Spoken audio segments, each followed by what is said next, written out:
fiction, science fiction, horror, fantasy, crime, LGBT, thriller.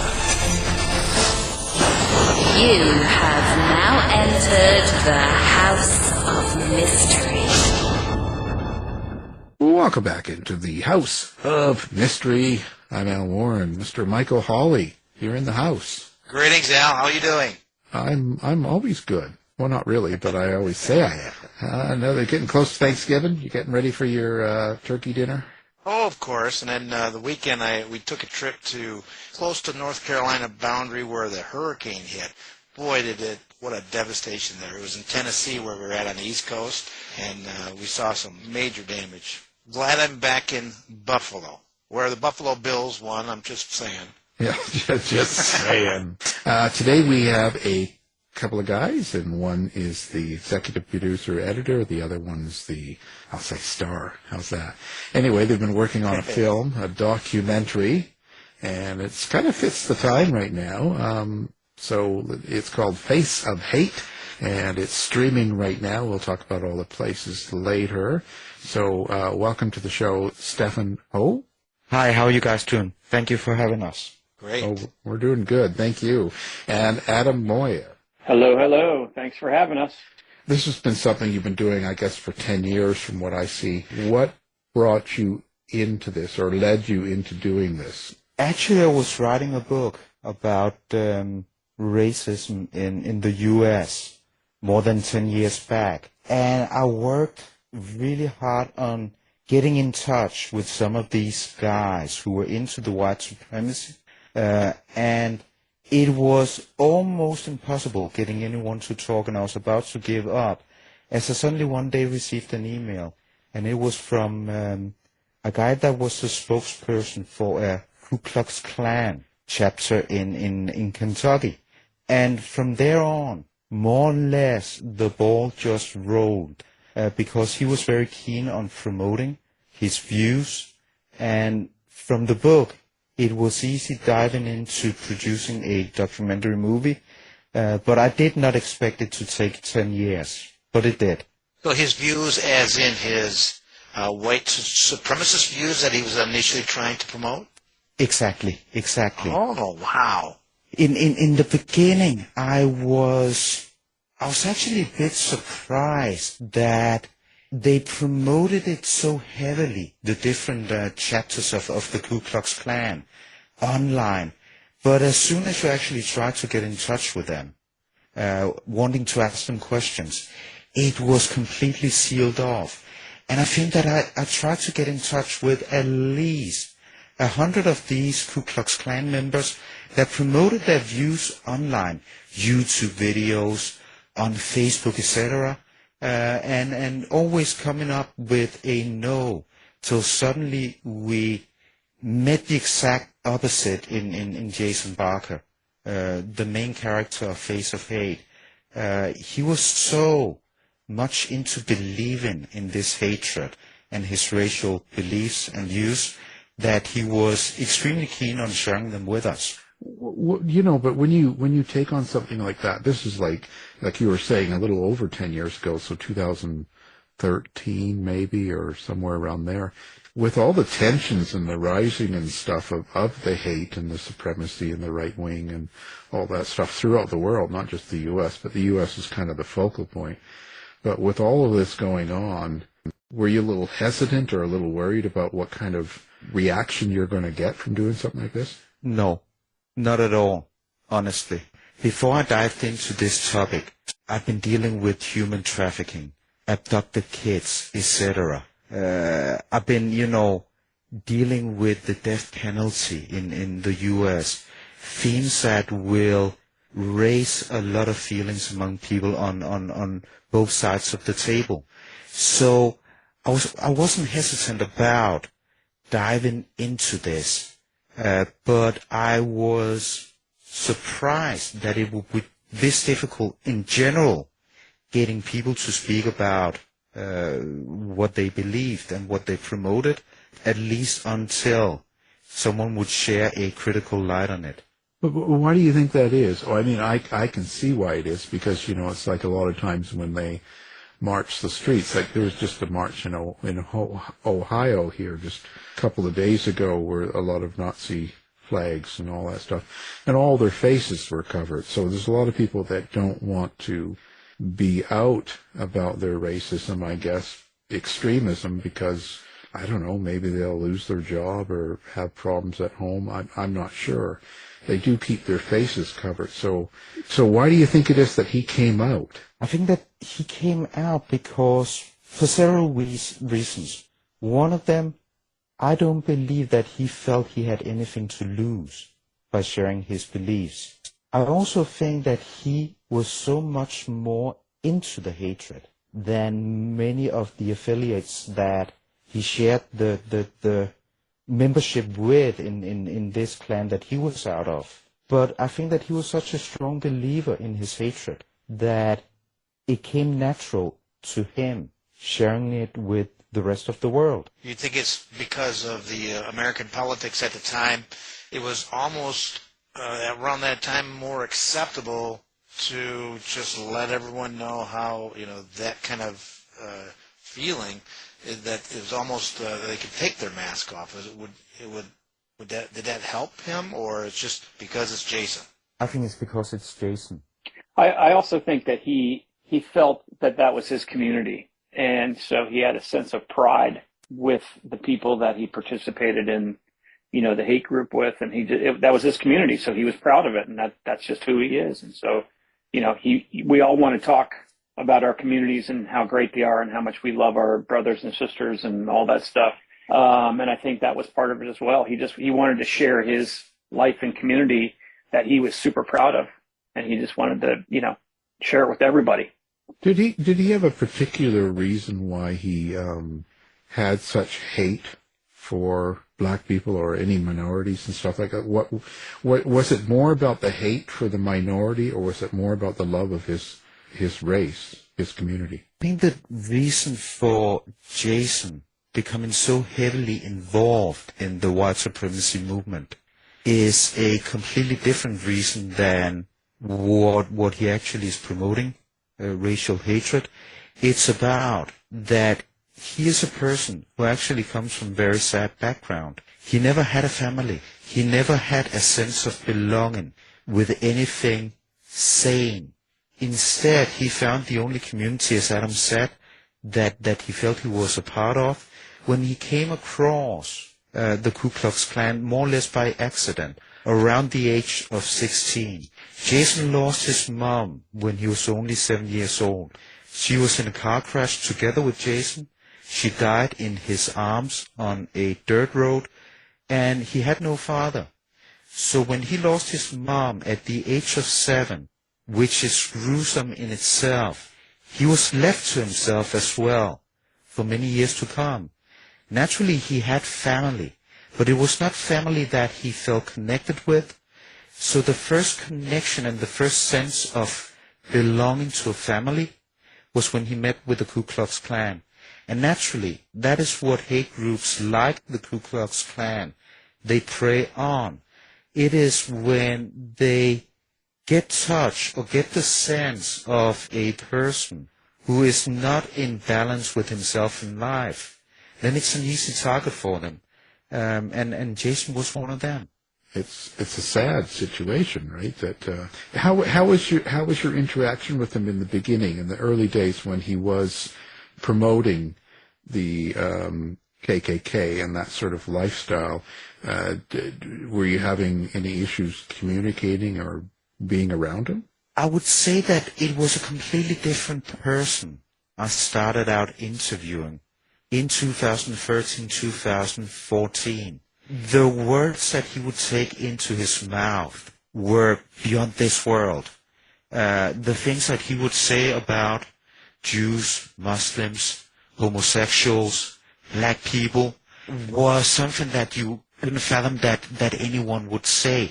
And he was being very, I would almost say, He-Man-like. It was all about promoting violence, promoting guns, promoting hatred, putting other people down. And he would share with me how he had beaten up people like it was almost something he deserved a gold medal for. I remember how he told that he had had more than 200 stitches, I believe it was, in his face after being involved in fights. So that was a guy that I met the first years. When the book that he was a part of was done, and it was natural for me, more or less, to break off all contact with him. And I think that I did for a while. Then it was like he was reaching out again. Then it was like him starting the conversation all over. And at that time, I sensed that it was a completely different person that I had interviewed a year earlier. Suddenly it was a vulnerable person. It was like there was something that he would like to tell, but didn't know how to tell it. And it took some time. I remember how we were texting back and forth, and the text would in the beginning be about racist stuff. It would be about his hate towards others, etc. But slowly he dived in to being a more emotional person, a person with everyday problems like the rest of us.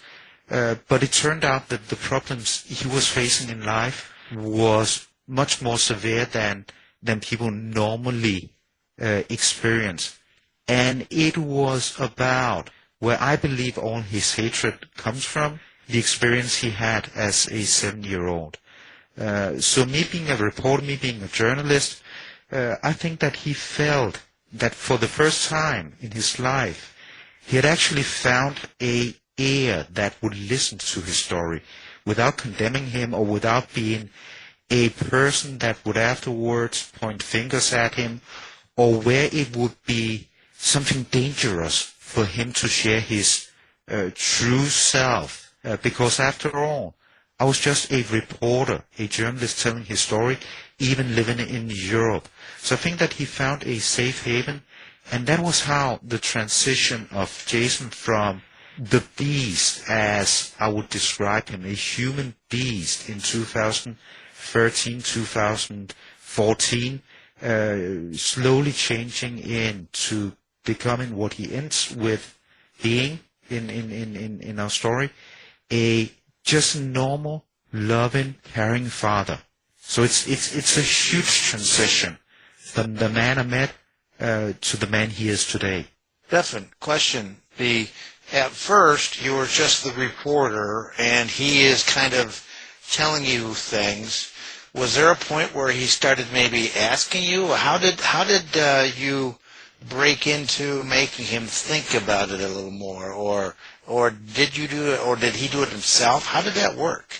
I don't think there's one answer to that question. I think that it could have been a lot of different people that he met at that time that would lend him an ear. But slowly over time, I think that he realized that I was actually not condemning him, but treating him with respect, with the kind of respect that he didn't show other people.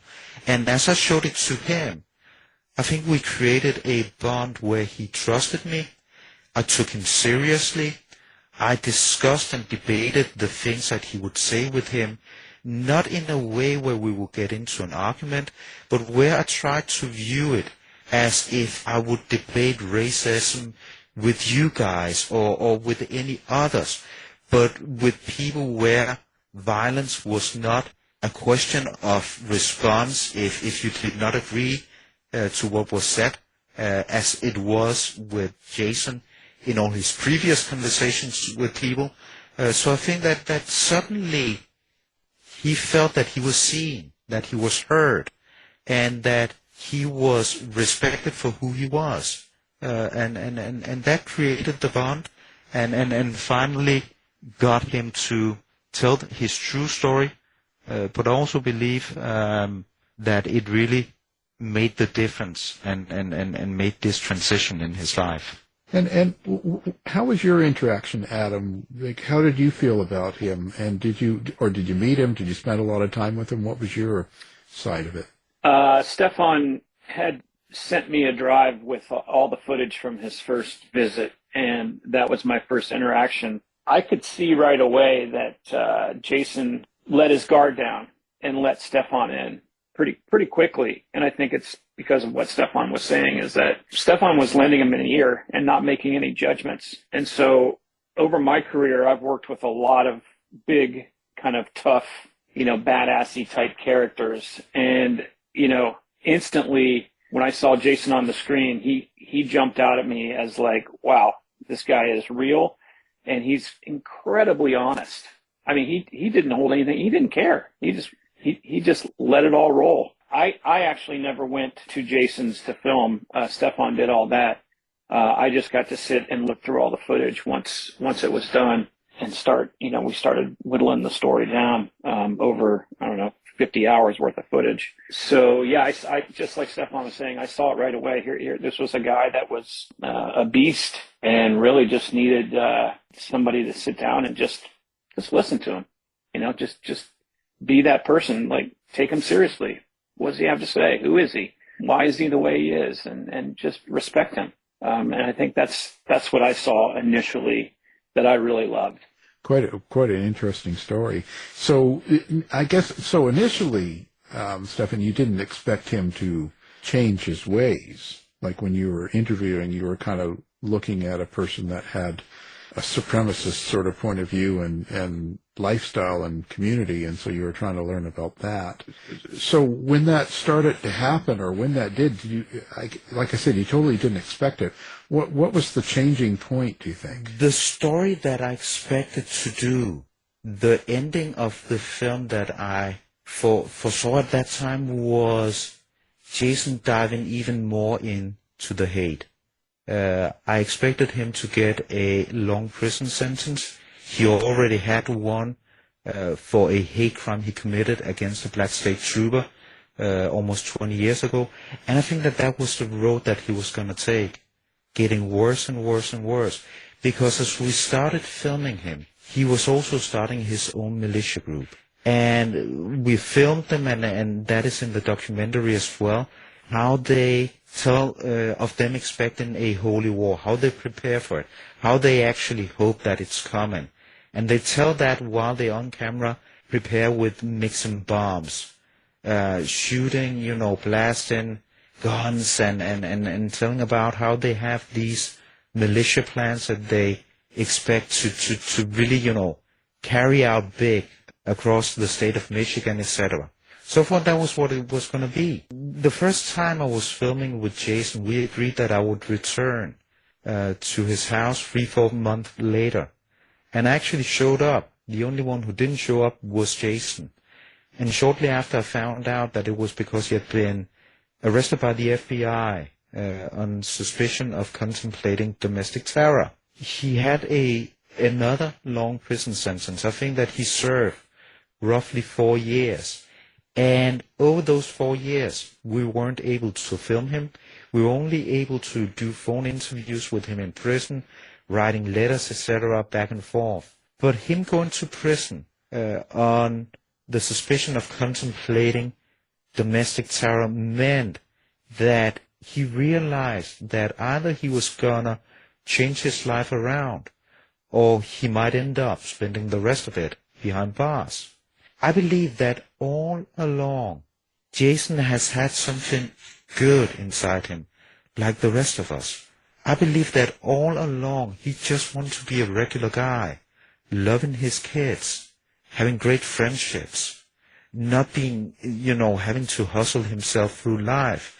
But because of the upbringing and the destiny that he was given when his mom died, and he was more or less, at the age of 7, as I said, left to himself, he at that time took the wrong road.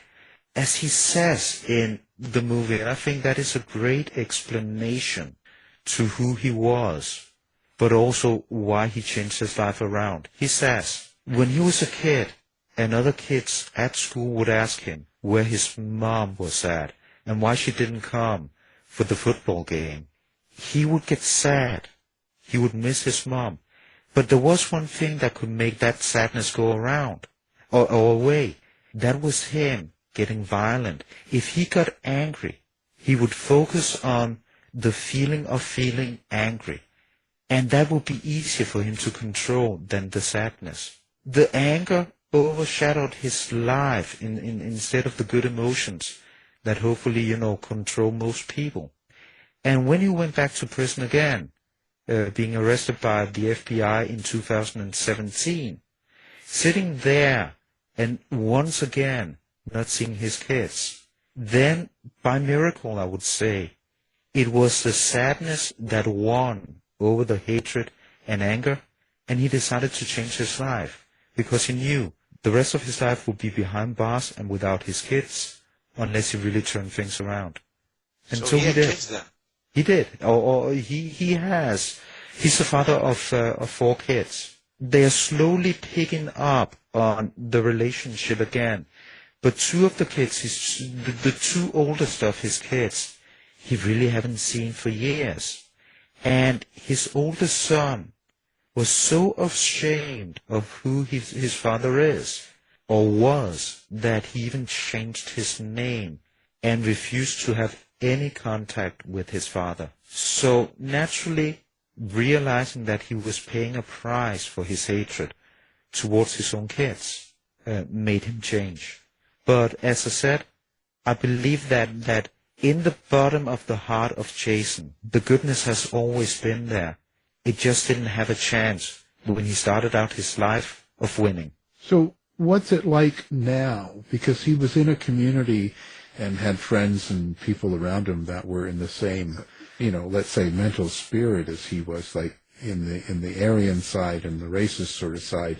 And now that he's changed, how are those friends, family, and people that he was interacting with back 10 years ago treating him now? Or how is that changed, or has it? What goes on with him now?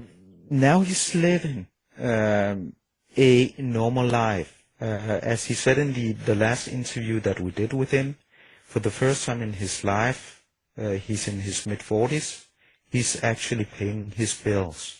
Before he would steal identities of dead people, using their name to get an electrical bill, etc. And once the companies found out what was really going on, he would be long gone. So for the first time in his life, he's leading a normal, decent life. He's having a great life with his kids that he's patching things up with.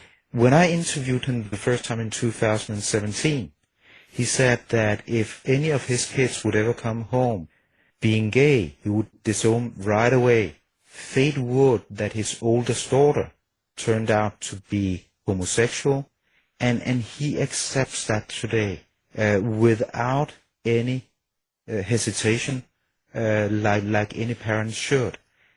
He has black friends, goes out with them, he's proud of having them.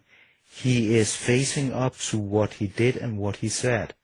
But with his old affiliates, he lives a life where he constantly have to look over his shoulder. In the movie, he tells about how he, as a Grand Dragon of the Ku Klux Klan, used to create these lists himself. On these lists would be people that, if they were seen by members of the white supremacy movement in the theater, on the street, in the supermarket, they were to be attacked immediately. They would have different degrees of in what way they would be attacked. Some would be to be shot on sight, as they call it. Other was just to be put in hospital, etc., etc. And it sounds like, something that comes from a bad Hollywood movie. But this is reality to these guys. And he knows that he's on one of those lists now. He has had death threats, and to him, it's a question of living a new life that he is extremely happy having. But as he says, it is like leaving any other gang. To the remaining gang members, it's the most disrespectful thing you can do. So there's no evangelizing the white supremacists because he's basically in fear of retribution or his life or his safety. Exactly. and not only his own, also his family. When he left the movement, a bunch of remaining members of the Aryan Brotherhood, I believe it was, went to his old home, trying to get their hands on him. What they did not know was that they went to an old address that he had left shortly before. So they have tried to make him pay for what he's doing, but to his lot, he escaped. I think besides that, one of his biggest concerns now is that he feels ashamed about who he was, and constantly he is thinking about how he's being viewed by other people. It is actually grotesque that when he was promoting hatred, walking around with Adolf Hitler and swastika signs on his entire body, he didn't think that was shameful. But he feels that it's shameful now when he goes to the school of his daughter, if the other parents there know who he was. But then again, it's a good thing, because that means he's owing up to his actions previously and who he was, and that he can see that today it is so wrong being who he was. So what do you guys hope people take away from this movie? Do you have kind of a meaning behind this that you want people to get when they see this? I think I'd like to just have people walk away with knowing that people can change. And I know that's something we hear all the time, but it's true. People can change. But also, we're not all as tough as maybe some people try to portray. There is causes and conditions for a lot of times the way people act, react, and all that. And sometimes we need to look a little bit deeper into people to find, that special human that's in there. Okay, so now, where is this streaming right now? Where can people catch this documentary? And let's give out that information. We have it streaming on Prime as well as Roku. So now, where can they get more information? Now, Steffen, do you have a website, or do you have social media or anything else set up to get information out about the documentary? I put out some trailers, etc., on our YouTube channel, where people can actually go and see also some of the scenes that didn't make it in to the movie. So we're making that available to people on YouTube. I also put something out on my own webpage, steffenholt.com, or mainly on Instagram. And, social media, it's great for sharing all these bits and pieces that didn't go in to a 84-minute long movie. But that is how we share more information about it.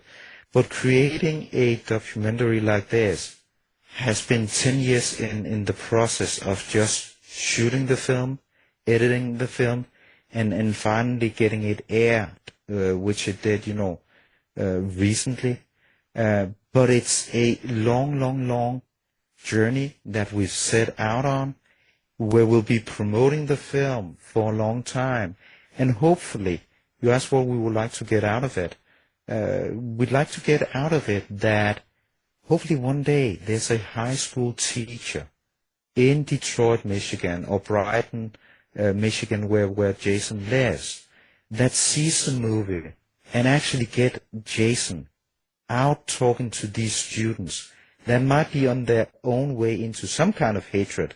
It doesn't need to be racial, but some kind of hatred, and having him sharing his experience. So for now, it's just a question of getting eyes on the movie, so the message of the movie can get out to a broader audience, an audience that does not even need to watch the movie, but to hear about this guy that is going, I would say, in the complete opposite direction than some Americans are at this point of time, where they're getting more and more divided with their own family and with friends and colleagues and so on, because of politics. And then you have this guy that truly has lived the hatred and the racial beliefs, the political views, etc., for decades, going the exact other way, saying that is not the way to live.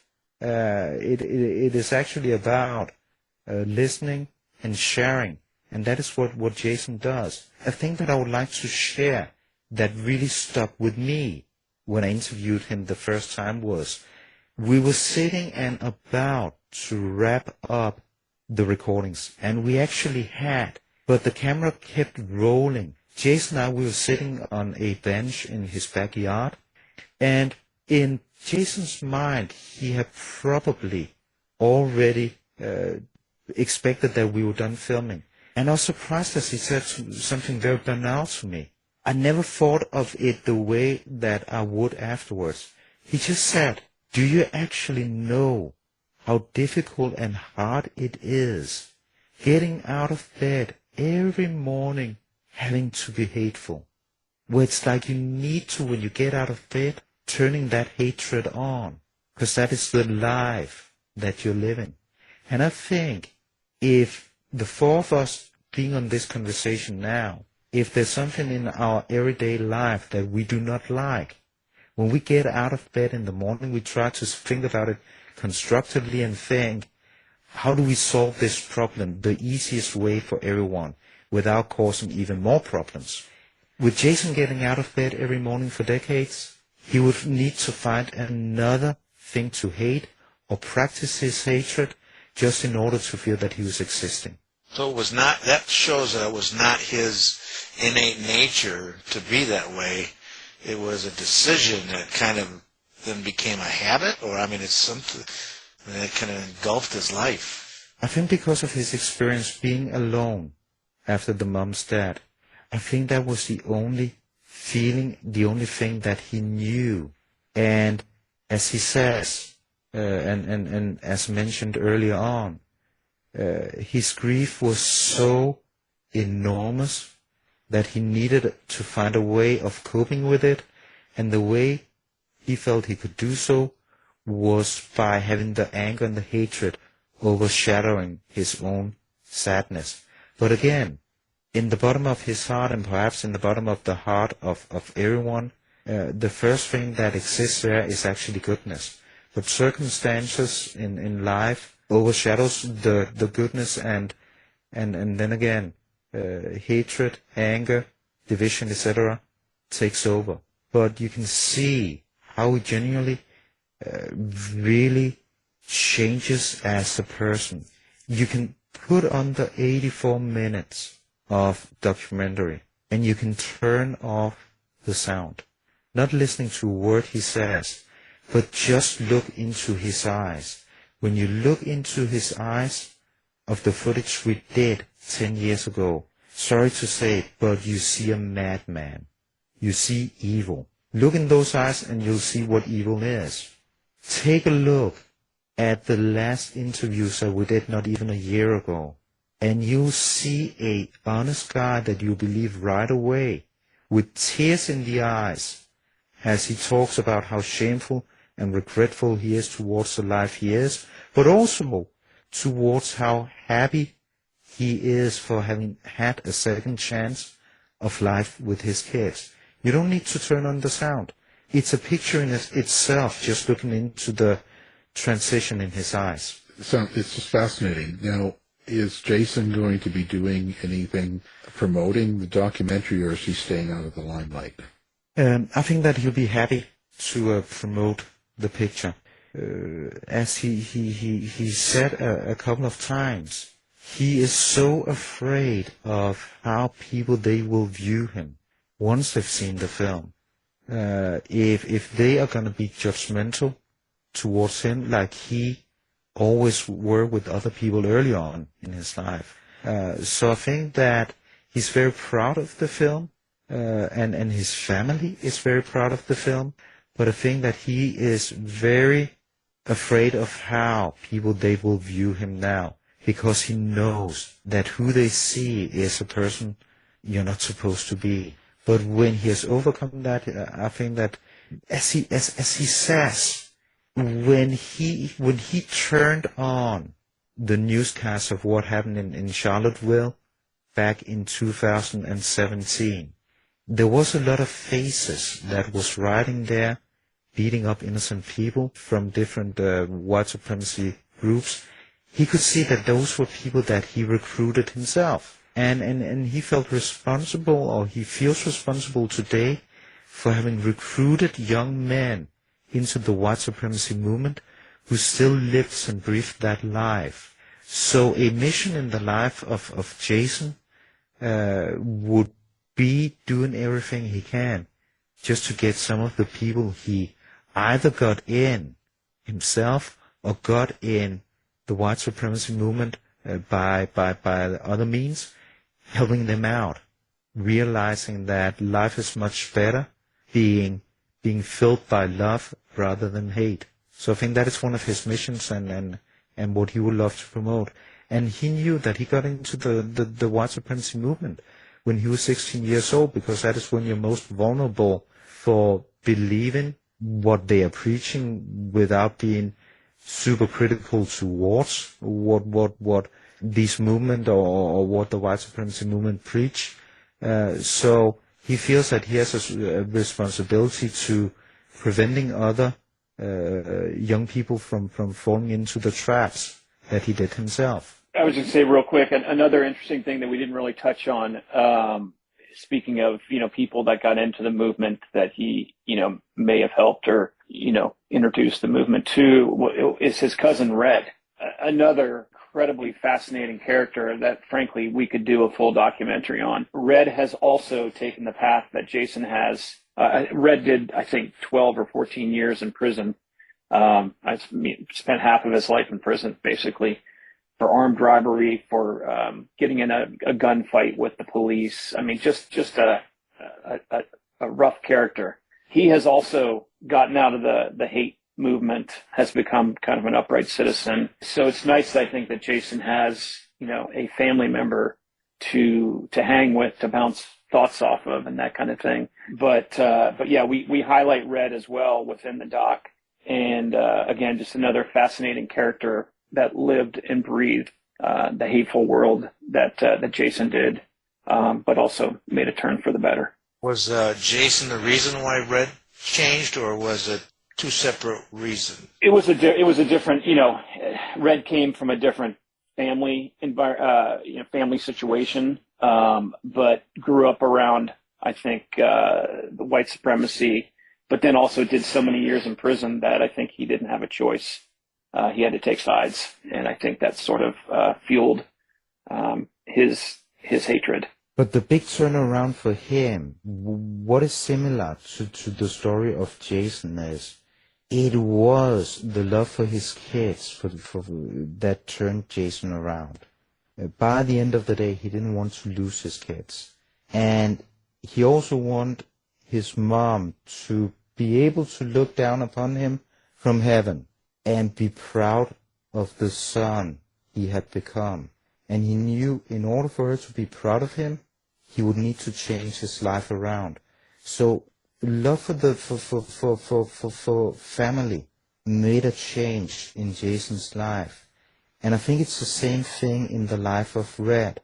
The last time we met Red, he says directly to the camera that if he's to see us again, he will be behind bars, because that is the life he knows. And if he's not behind bars, he would have OD'd from heroin. So that is the message that he leaves us with.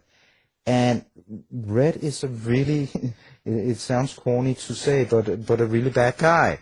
Because he also used to work as the hitman for the white supremacy movement for skinhead groups in Michigan. Also in prison for the Aryan Brotherhood. He would go and he would more or less chop people up with knives in prison and out on the streets. And he addresses that in our movie. So you see this gruesome guy, where if you met him in the street, you would turn around and start running. He ends up in our movie, sitting in a couch, crying.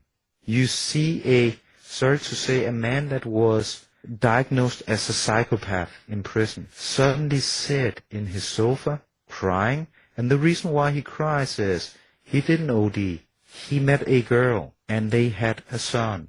And that son, the love for that son, turned his life around. And the remarkable thing about both Jason and Red is, when you view them on the screen, you can see that they're really tough guys. You know, the kind of types that would never cry. And in our film, they both end up crying. These hardcore bullies, these hardcore convicts, felons, they end up crying because they think of their kids. And I think that's a remarkable thing and another reason to see this film, because you will see people in a way that you didn't expect was possible. So that's a good reason for doing it. And it's not like they just say that they changed. We have Jason in the film meeting with a black friend. His cousin Red, who was also living and breathing the hatred towards Jews, Muslims, black people, etc. Well, he ended up working for a Muslim in Michigan and considers him to be one of his best friends. So they're not just saying it, they're actually living it. And I think that is remarkable. And that is a great reason to watch a film like this, because it proves that the change is possible even for the worst of the worst. The movie, Face of Hate, available for you on Prime. We're going to have all of the links to the website, your YouTube page, and even the Prime link. We'll have all that up there. And again, thank you, Steffen Howe and Adam Moyer. Thank you. Thank you very much. This has been a production of the House of Mystery Radio Show. To find out more about our show, guests, or hosts, go to our website at houseofmysteryradio.com.